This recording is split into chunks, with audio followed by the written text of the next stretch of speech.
सो hey guys, कैसे हो आप सभी लोग। Welcome back to my channel एजी एंड आई एम मांगा। तो गाइस, आज मैं एक्सप्लेन करने जा रहा हूँ बुक ऑफ एस्पर यानी कि डीमन एम्परर का एक और बिल्कुल नया एपिसोड, जो कि होने वाला है एपिसोड नंबर 321। अब इसीलिए वीडियो को लाइक शेयर कमेंट सब कुछ कर डालिए, शुक्रिया। एंड शुरू करते हैं हमारा आज का ये वाला एपिसोड। लेकिन उससे पहले अगर आप लोगों ने इसके पिछले एपिसोड को नहीं देखा है तो पहले जाकर के उसे देख लीजिए। फिलहाल इस एपिसोड की स्टार्टिंग में जू फेंग सिस्टर चूचू के जाने के गम में उनके साथ लास्ट में बताए हुए पलों को याद करने लगता है। लेकिन इसके थोड़ी देर बाद जू फेंग ग्रैंड मदर से बुड्ढी रूट को लेकर के बाहर निकल आता है और गू सेंगटोन जू फेंग से कहता है कि डैड, फिर आपने उनके सामने अपने आप को रिवील क्यों कर दिया। तो जू फेंग कहता है कि क्योंकि मैं उन्हें इस तरीके से धोखा नहीं देना चाहता था। तो अब इसके नेक्स्ट सीन में हमें जू फेंग को बड़ी तेजी से रीजेंट स्टेट के हाइड आउट पे जाते हुए दिखाया जाता है। और फिर जब जू फेंग जैसे ही वहाँ पे लैंडिंग करता है तो वहाँ पे बाहर खड़े दोनों एल्डर्स थोड़े हैरान हो जाते हैं, और क्योंकि वो जू फेंग की टेरिफाइंग पावर्स के बारे में पहले से ही जानते हैं, इसलिए वो पहले थोड़ा घबराते हुए जू फेंग से कहते हैं कि सर प्लीज माफ करना, मगर लेकिन क्या आप हमें बता सकते हैं कि क्या आप स्टीवर्ट जू फेंग हैं। तो जू फेंग भी उन दोनों एल्डर्स की ओर देखते हुए कहता है कि तुम लोगों के पास सच में काफी ज्यादा हाइड आउट्स हैं, यहाँ तक कि ये भी। लेकिन इस बात को छोड़ो, मुझे अभी लैंग वूचेंग से काम है, इसलिए जाओ और मेरे पास सर लैंग वूचेंग को लेकर के आओ। अब जू फेंग की ये बात सुन वो एल्डर उससे कहता है कि सर लैंग तो आपका काफी टाइम से इंतजार कर रहे हैं, इसलिए स्टीवर्ट जू प्लीज आप मुझे फॉलो कीजिए और मैं आपको वहाँ पे लेकर के चलता हूँ। इतना कह करके वो एल्डर जू फेंग को आगे बढ़ने के लिए कहता है। लेकिन तभी वहाँ पे एक पर्सन की आवाज जू फेंग को आती है, जो कि हंसते हुए उससे कहता है कि हा स्टीवर्ट जू, जैसा कि आपसे एक्सपेक्ट किया था, आप सच में ड्राफ्टिंग फ्लावर एडिफिस के उस बेहद ही स्पेशल ट्रेजर को काफी जल्दी ले आए। इतना कह करके सर लैंग भी जू फेंग से अंदर आने के लिए कहते हैं कि प्लीज अब आप अंदर आ जाइए। तो अब जू फेंग भी अंदर आते हुए सर लैंग से कहता है पहले तो तुम अपनी टोन पर ध्यान दो, तुम पहले से ही ऑलरेडी ये जानते थे कि मैं जल्द ही इसे प्राप्त करने के बाद तुम्हारे पास ले आऊंगा, इसलिए तुम मेरे जाने के बाद इस सब के लिए तैयार हो गए थे।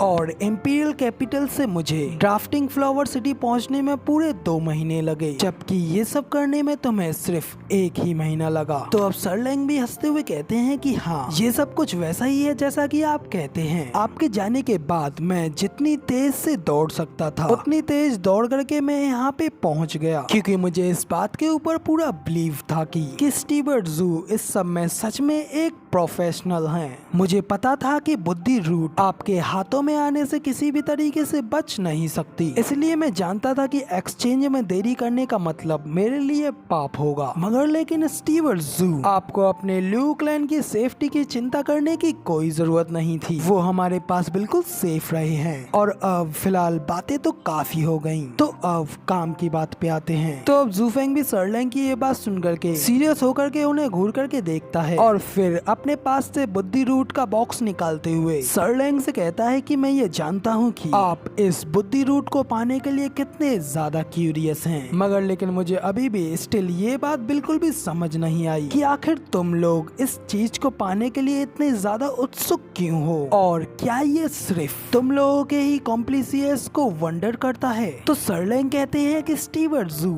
आपको इस बारे में चिंता करने की बिल्कुल भी जरूरत नहीं है, आप तो इस चीज को बस हम लोगों को सौंप दो और मैं बदले में ल्यू क्लैन के आखिरी आदमी तक को आपको लौटा दूंगा। इस तरह से हमारी डील भी यहाँ पे कंप्लीट हो जाएगी। तो अब जू फेंग भी सर लैंग की ये बात सुन करके उस बुद्धि जेड रूट के बॉक्स को खोलता है और सर लैंग को उस बॉक्स में रखे बुद्धि रूट को दिखाते हुए कहता है कि ठीक है, ये हम लोगों के बीच सिर्फ एक डील थी और इसका मुझसे अब कोई लेना देना नहीं है, लेकिन फिर भी आखिर आपको इसकी इतनी ज्यादा नीड क्यों है। तो अब इधर दूसरी ओर सर लैंग भी जू फेंग के उस बुद्धि रूट के बॉक्स को खोलने के बाद उस बुद्धि रूट के अंदर से आ रही स्पिरिचुअल एनर्जी को महसूस करके काफी ज्यादा खुश और एक्साइटेड हो जाते हैं। लेकिन इधर हमारा जू फेंग सीरियस तरीके से सर लैंग को घूर करके देखता है और उनसे पूछता है कि अब बताओ कि आखिर मेरे लोग कहाँ हैं। तो सर लैंग कहते हैं कि स्टीवर्ट जू, हम सभी लोग आपके स्पेशल स्किल्स के बारे में अच्छी तरीके से जानते हैं, और ये जानते हुए भी अगर मैं आपको उन लोगों को पहले सौंप दूंगा तो आप आप किसी भी तरीके से हमको ये चीज नहीं देंगे और अपने स्किल्स का इस्तेमाल करते हुए इसको अपने साथ ही ले जाएंगे, जिसके बाद मैं आपको रोकने में भी बिल्कुल असमर्थ हो जाऊंगा और कुछ भी नहीं कर पाऊंगा। तो अब जू फेंग सरलेंग की ये बात सुनने के बाद उस बुद्धि रूट के बॉक्स को बंद करता है और उनसे कहता है कि सरलेंग, आखिर तुम्हारे कहने का क्या मतलब है? क्या तुम इसे मुझसे पहले लेना चाहते हो और मुझे मेरे लोगों को भी वापस नहीं करना चाहते हो? सरलेंग कहते हैं कि नहीं नहीं, आपको शायद कुछ गलत फहमी हुई है, मेरे कहने का ये मतलब नहीं था, आपने शायद थोड़ा गलत समझ लिया है। मेरे कहने का मतलब तो सिर्फ इतना है, उन लोगों को यहाँ पे आपको सौंप नहीं सकता, क्योंकि हम सभी लोग तो जानते ही हैं कि स्टीवर्ट जू आप कितने ज्यादा डेंजरस हैं। आपका मूड हवा की तेजी से भी ज्यादा तेज बदल जाता है, इसलिए मुझे यहाँ पे इतना ज्यादा तैयार होकर के आना पड़ा है। और स्पष्ट रूप से कहूँ तो मैंने पहले ही उन लोगों को वापस आपकी विंडगेज सिटी भेज दिया है, आपको तो बस मुझे यहाँ पे इस चीज को देना है और जैसे ही आप इस चीज को मेरे हाथों में सौंप देंगे, मैं किसी को अपने आदमी के पास उनको छोड़ने के इस मैसेज को उसके पास भेज दूंगा, जिसके बाद वो तुरंत उन लोगों को सेफली रिहा कर देगा और किसी भी चीज को आपके लिए कठिन बनाने की हिम्मत बिल्कुल नहीं करेगा।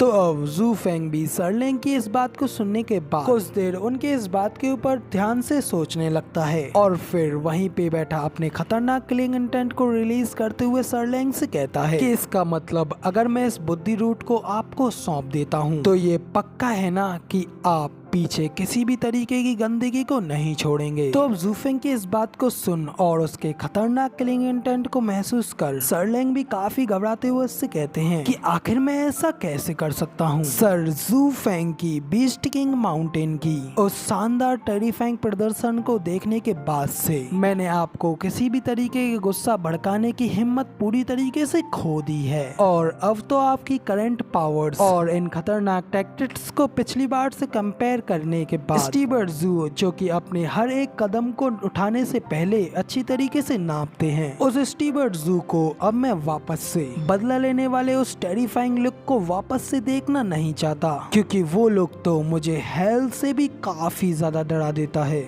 और मैं ये अच्छी तरीके से जानता हूँ कि स्टीवर्ट जू को ऑफेंड करना सच में किसी के लिए भी बिल्कुल अच्छा नहीं रहेगा। तो अब सरलेंग की भी इन सारी बातों को सुनने के बाद जू फेंग कहता है कि तो फिर ठीक है, मुझे ये आशा है कि सरलेंग अपने खातिर हम लोगों के बीच इस सौदे को अंत तक बरकरार रखेंगे। इतना कह करके जू फेंग आगे बढ़ता है और उस बुद्धि रूट के बॉक्स को सरलेंग को सौंप देता है, जिसके बाद सरलेंग भी अपने पास से एक मैसेज या टोकन टाइप की चीज को निकालते हैं और फिर वो उसको जू फेंग को दिखाते हुए कहते हैं कि स्टीवर्ट जू, मैं भी वो आदमी हूँ जो कि हमेशा अपनी जुबान पर खड़ा रहता है। कह करके सरलेंग उस मैसेज जेड को एक्टिवेट करते हैं और उसे अपने उस बंदे के पास भेज देते हैं जिसके के पास ल्यू क्लैन के सभी मेंबर्स होते हैं। तो उस मैसेज जेड के चले जाने के बाद जू फेंग भी अपनी सीट से उठता है और सरलेंग से कहता है कि अब जब हमारी ये डील कंप्लीट हो गई है तो अब मैं भी यहाँ से जा रहा हूँ। तो अब जू फेंग के इतना कहते ही हमारा ये वाला पार्ट यहाँ पे हो जाता है खत्म और इसकी बाकी की थोड़ी सी स्टोरी रह गई है जिसको कि मैं इसके नेक्स्ट पार्ट में कवर करूंगा। फिलहाल वीडियो पसंद आई हो तो यार एक लाइक शेयर कमेंट करना बिल्कुल मत भूलना और इसके नेक्स्ट पार्ट को जल्द से जल्द देखने के लिए चैनल को सब्सक्राइब भी जरूर से कर लेना। शुक्रिया।